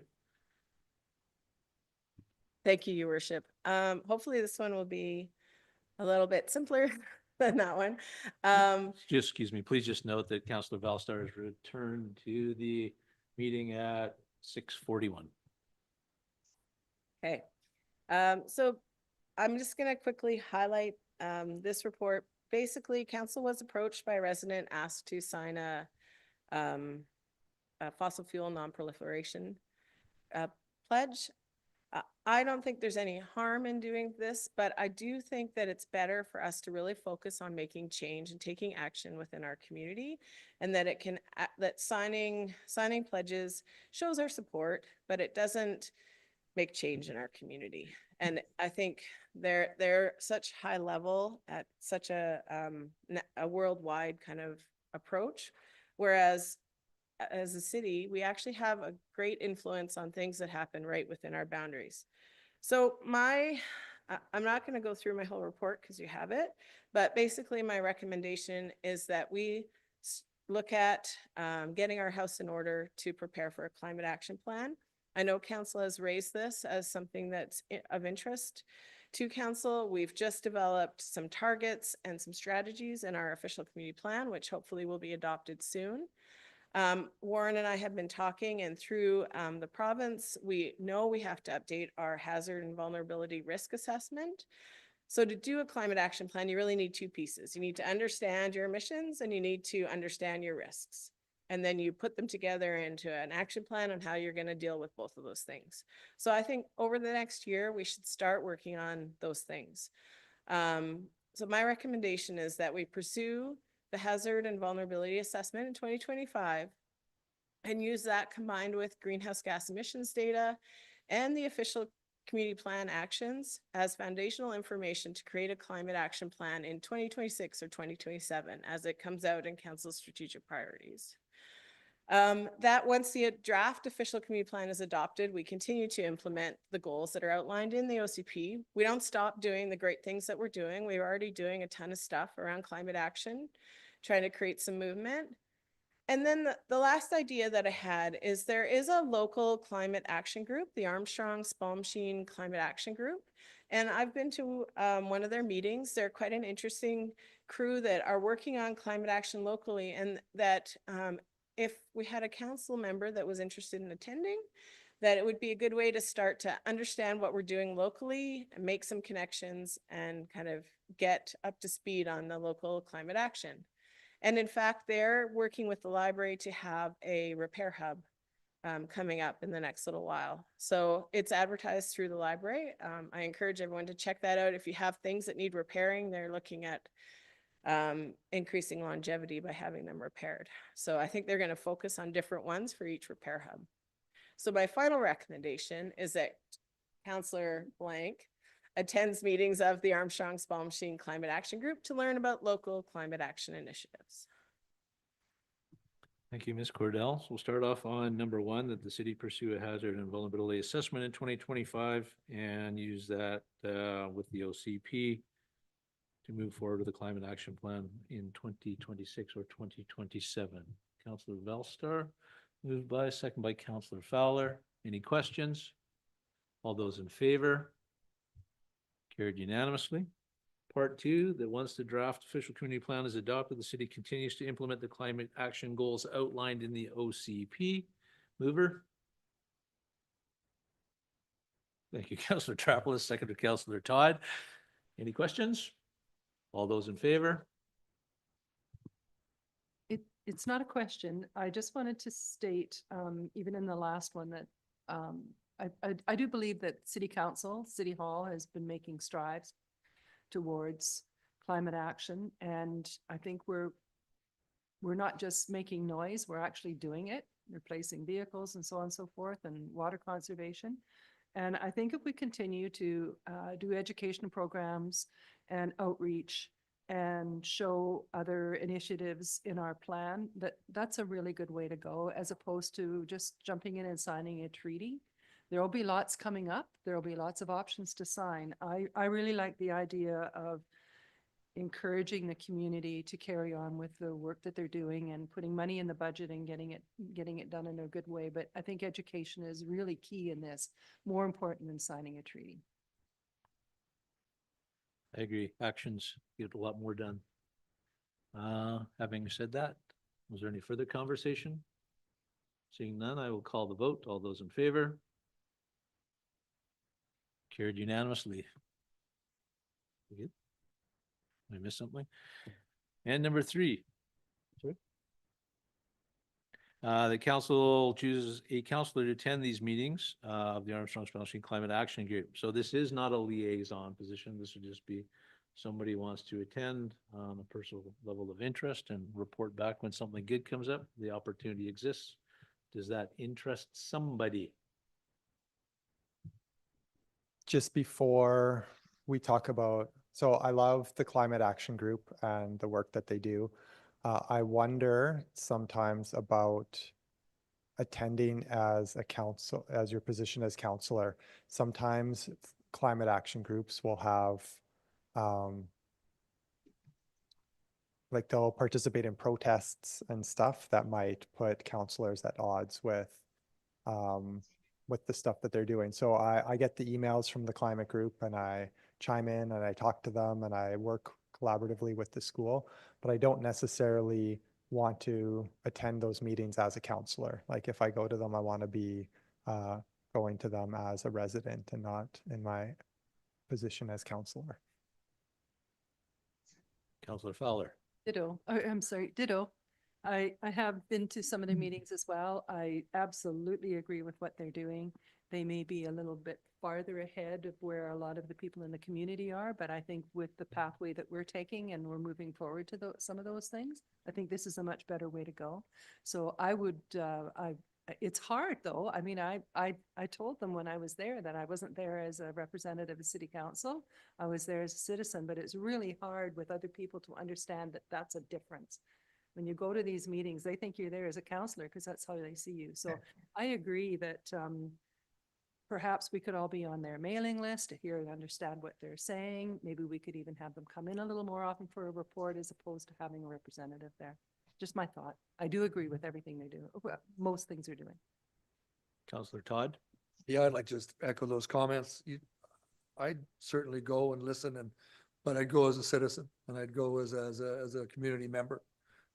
Because you don't want to be put in a position where somebody says, well, why don't you come to our group as a counselor? So you can't play favorites to that degree, but I can certainly go as a citizen. Well, I think that's why we do have an approved list where counselors are part of the group. They are a liaison, and this is certainly not, it would be one of self-interest, only if people wanted to attend. So, Councillor Nietzsche?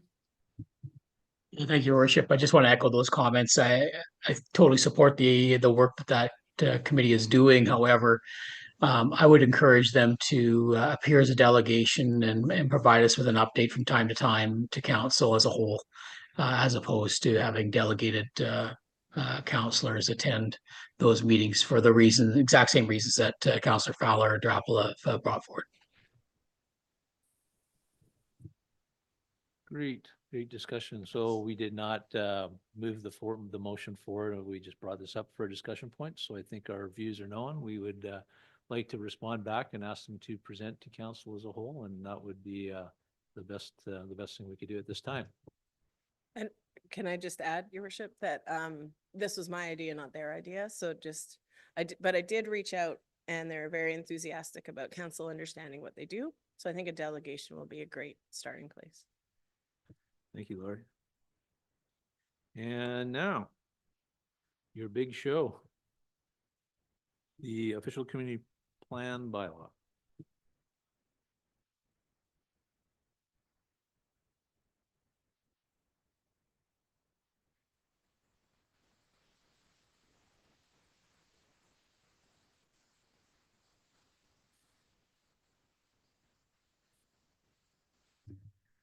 Okay, so I am excited to be here at long last to present the official community plan for first reading. It feels like a bit of a milestone for us. There's still more work to do before we get to adoption, but I think this is a great place where we're ready to consider the bylaw formally. So just a refresher, this was within the 2023 to 2026 Council Strategic Plan, and we got our direction to move forward on it. An official community plan is a statement of my apologies. A statement of objectives and policies to guide decision on planning and land use management within the area covered by the plan for the purpose of local government. So the decisions that the city makes have to be in alignment with the official community plan.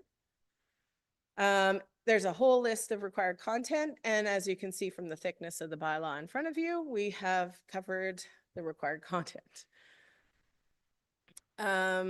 Our current OCP was adopted in 2014.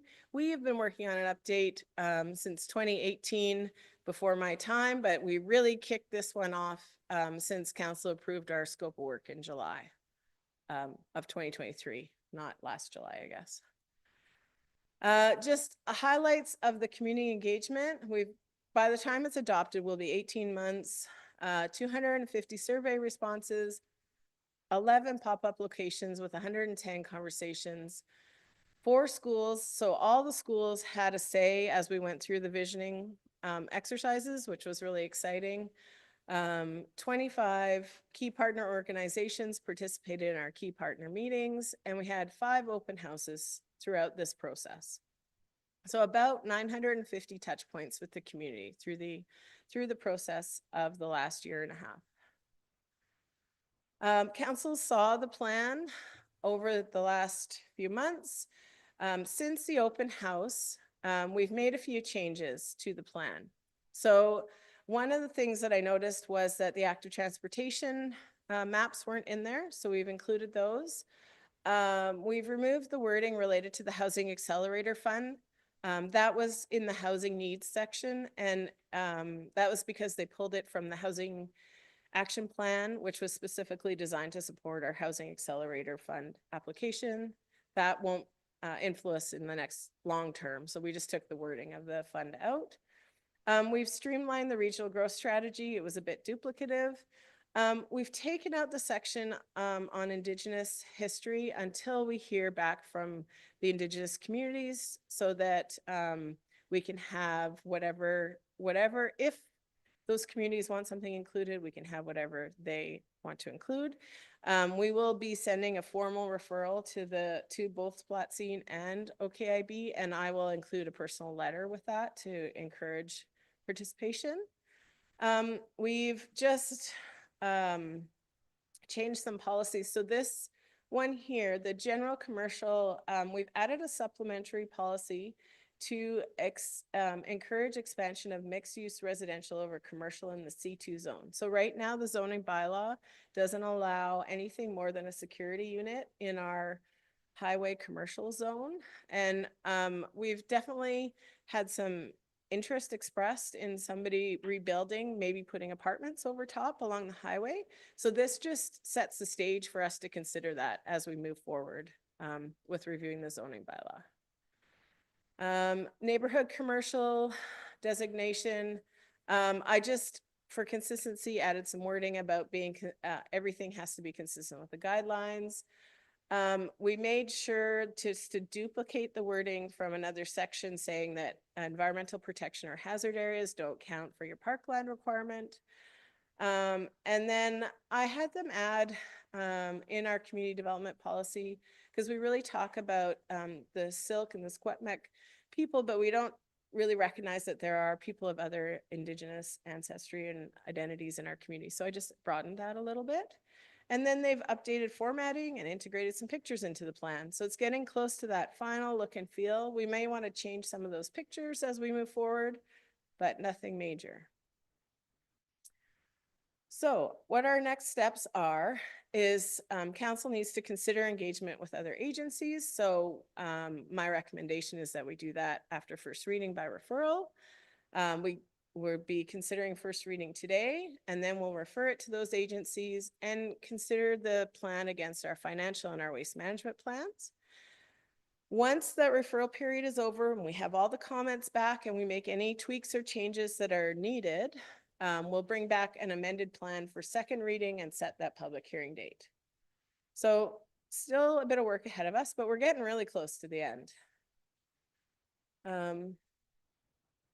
My recommendation today is that official community plan bylaw number 1932 be given first reading, and that official community plan bylaw number 1932 be considered against the city's financial plan and wastewater management plan, and further that official community plan bylaw 1932 be referred to agencies as outlined in the memorandum official community plan bylaw for consideration dated December 16th, 2024. Thank you, Lori. Moved by Councillor Weiner, seconder, Councillor Valstar. I just wanted to thank you for all your hard work to getting us to this point, and thank the community for being engaged and helping us. It's your vision that is in this plan and what we're going to look like 15, 20, and 30 years down the road. So seeing the support and the numbers of people that participated gives great encouragement for our city. Further comments? Councillor Nietzsche? Yeah, thank you, Your Worship. And I want to echo those comments. Lori, an OCP update is a tremendous amount of work, and I certainly have appreciated your professionalism through the ups and downs of the process. I know that there was criticisms and accolades and whatever else that goes along with this type of a project, but I certainly am appreciative of your efforts to get us to this stage. I've been a part of 2 of these OCP reviews in the past. The level of engagement on this one was significantly higher than the past 2 that I was involved with, and I think that's a testament to a better plan in terms of community engagement overall. And so it's nice that we have a diverse range of residents that are contributing to this next long-term vision for the community. So I think that you deserve some credit for that, definitely. So I just want to echo those comments and just say thank you very much for getting us to where we are now. Thank you, Councillor Nietzsche. Councillor Drapla? Yeah, thank you very much, Lori. And just for that extra effort that you put into engaging all of our citizens. So just from the school perspective, right, being able to see you come in and work with the students at PVSS they were really engaged in the process and excited about talking about their future in Armstrong. And so greatly appreciated. Thank you. Councillor Fowler? Well, and I also remember a couple of council meetings where you had to kind of just take a step back and wait until we caught up to where you were. So I appreciate that patience as well. Seeing no other comments or questions, then I will call the vote. All those in favor? And that will be passed unanimously. Thank you, Lori.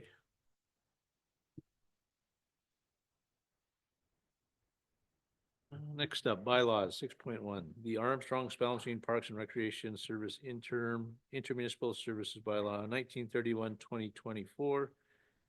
I believe it's had its first 3 readings, so that the Armstrong Spalancine Parks and Recreation Service intermunicipal service agreement bylaw number 2024 be adopted.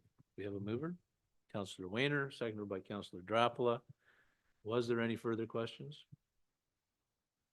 I did just have one comment to make on it. I wasn't part of moving through it, and it looks like tremendous work that you guys have done. I did note in discussions with staff, though, that this was never reviewed by our lawyer. So what we see is what we get, and I don't know how everybody feels about that. The document reads clean and everything, but I just wanted to point out that we did not have a review. And with that point being made, I don't know if there's any other comments or questions. Was there a reason it wasn't reviewed by the lawyers? This bylaw was put together by both municipalities. We pulled wording from the current agreement and also from the current fire services agreement. And so with that basis, and it is quite a clear and concise agreement, we did not feel it was necessary to have lawyers review it. It's good enough for me. Thank you. Any other comment? Seeing none, then I will call the vote. All those in favor? And this will pass unanimously. Moving on to correspondence, 7.1 Trail Spalancine Trail Society from their minutes from their board meeting October 15th. I don't know that it was attended by anybody, so we'll show those minutes as being received. 7.2 the Sterile Insect Release Board Report, November 22nd, 2024. I will ask Councillor Fowler if you'd like to speak to it. If not, we will just show it. I know, but everybody knows my phone number, so call me with all your questions. I could tell you all about sterile moths. Thank you. We'll show that as received also. Under new business, 8.1, the Okanagan Basin Water Board Board Report, December 2024. Read that. We will show that as received unless there was any questions regarding that. Seeing none, we'll move to 8.2, Committee and Commission Liaison Reports. I think we have a couple here. Councillor Valstar, if you did you want to comment on Parks and Rec, please? Yeah, I'll just go through it quickly here. We we went through the IPE agreement pretty point by point. It was a big long meeting. Yeah, that was the one that we shared with the IPE executive board. And actually that one wasn't point by point, but we were able to have very optimistic and very forward facing conversations. And I feel like we're going to work towards a much better future. And the December 9th Parks and Rec Commission meeting, yeah, we did they completed a rate review where we were able to look at our rates in comparison to other facilities in the area. Talked about skate rentals and the possibility of that. Discussed a draft letter for the city of Vernon getting involved with their recreation activities and potentially finding another way to present it to them. And we talked about various vandalisms at the Memorial Park. Thank you, Councillor Valstar. Any questions for Councillor Valstar? Seeing none, we'll progress with Councillor Todd on the library board. Thank you. As you can see, our library is a hub of activity in this community. There's always somebody in it. There's always something going on. The numbers are just, for me, I think they're incredible. There's 300 adults going through programs. There's hundreds of kids going through programs. There's always something to do. We have just a couple of the highlights is that the Armstrong won the competition between Armstrong and Enderby for the most books taken out. I thought that was important. Also, we got $5,000 in grant money to put up some blinds and all those very glassy windows that get the sun all the time down there. So that helps them out. And they've managed to make 215 gingerbread kits And those kits were possible because of the generosity of Askews, who donated most of the supplies. There was also something on here that I was in, they had a cybersecurity test, and they passed with amazing flying colors. So they're very proud of that as well. They did, they amazed the hacker that they hired. He had 100% rate, and they beat him. So there you go. Comments or questions for Councillor Todd? Great news, Neil. Go ahead, Councillor I'll Wayne. say it sounds like a challenge for some of our high school students. We'll see how that plays out, but. Great, thanks for that report. And at this time, we'd like to move to an in-camera closed session under pursuant to the Community Charter, Section 91, subsection C, Labor Relations and Other Employee Relations, subsection G, Litigation or Potential Litigation Affecting the Municipality, and subsection K, Negotiations and Related Discussions Respecting the Proposed Provision of a New Municipal Service at the preliminary stages, and that, in the view of council, could reasonably be expected to harm the interest of the municipality if they were held in public. Motion to move into the closed meeting, Councillor Drapla, seconder, Councillor Todd. Thank you. Everybody in favor? And we will just take a couple minute recess for everybody to get a water break.